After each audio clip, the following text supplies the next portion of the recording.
India के दिल में जहां 3 नदियां मिलती हैं, एक बहुत ही पवित्र जगह है। इसे त्रिवेणी संगम कहते हैं।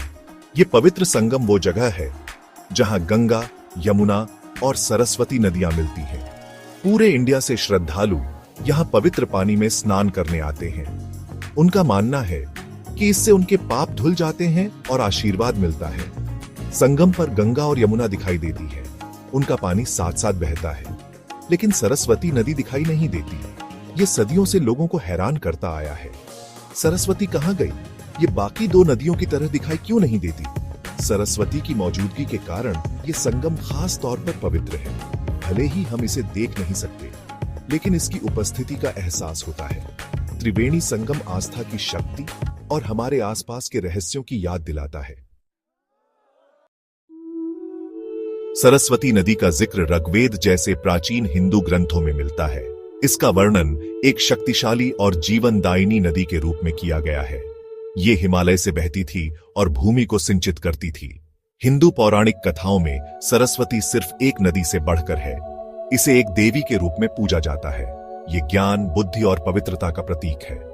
भूगर्भीय प्रमाण बताते हैं कि हजारों साल पहले इस क्षेत्र में एक नदी प्रणाली मौजूद थी। ये नदी प्रणाली प्राचीन ग्रंथों में वर्णित सरस्वती नदी हो सकती है। ऐसा माना जाता है कि प्राकृतिक आपदाओं और जलवायु परिवर्तन के कारण ये सूख गई। हालांकि सरस्वती दिखाई नहीं देती, लेकिन ये हिंदू रीति रिवाजों और मान्यताओं का एक महत्वपूर्ण हिस्सा बनी हुई है। लोगों का मानना है कि ये नदी अभी भी भूमिगत बहती है।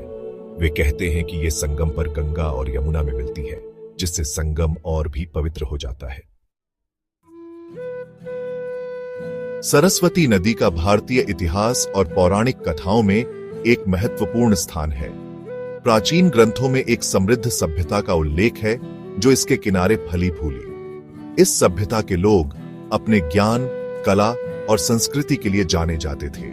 सरस्वती को अक्सर हिंदू पौराणिक कथाओं में रचनाकार भगवान ब्रह्मा के साथ जोड़ा जाता है।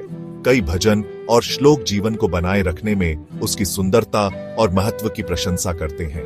नदी को देवी सरस्वती से भी जोड़ा जाता है, जिन्हें विद्या, संगीत और कला की संरक्षक के रूप में दर्शाया गया है। सरस्वती नदी का गायब होना रहस्य और किंवदंतियों में डूबा हुआ है। कुछ लोगों का मानना है कि ये एक श्राप के कारण सूख गई, जबकि अन्य इसे प्राकृतिक कारणों से जोड़ते हैं।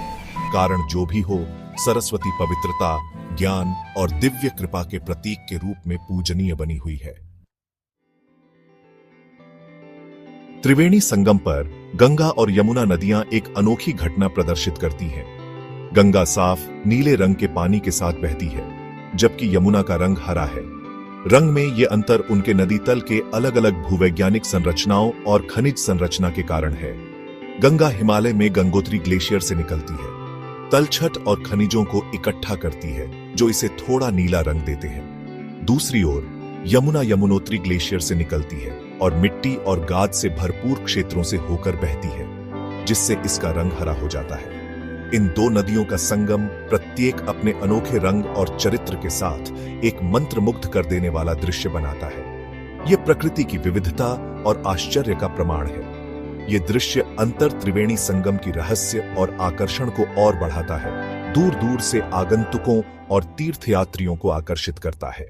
गैप 2S, क्या एलियंस का कॉन्सेप्ट सच में साइंस का हिस्सा है या सिर्फ लोगों की इमेजिनेशन है? गैप 2S, एलियंस का आइडिया बहुत पुराना है। जब लोग प्राचीन समय में आसमान और तारे देखते थे, तो उन्हें लगता था कि शायद और दुनिया में कोई रहता होगा। मिथ्स और कहानियों में अक्सर देवता और ऊपर की दुनिया के लोगों का जिक्र होता था, जिसे आज हम एलियंस के साथ कंपेयर करते हैं। गैप 2S, फिर जब टेलीस्कोप्स और साइंस ने प्लैनेट्स और गैलेक्सीज को स्टडी करना शुरू किया, तब यह सवाल उठने लगा कि क्या हम यूनिवर्स में अकेले हैं। कुछ अजीब घटनाएं जैसे रॉसवेल यूएफओ इंसिडेंट और हॉलीवुड बॉलीवुड मूवीज ने एलियन का कॉन्सेप्ट और फेमस कर दिया। गैप 2S, अब साइंटिस्ट नए प्लैनेट्स और गैलेक्सीज का स्टडी कर रहे हैं और एलियंस की खोज करने की कोशिश में लगे हैं। अब तक हमें कोई पक्का प्रूफ नहीं मिला, लेकिन शायद फ्यूचर में पता चले कि एलियंस का सच क्या है।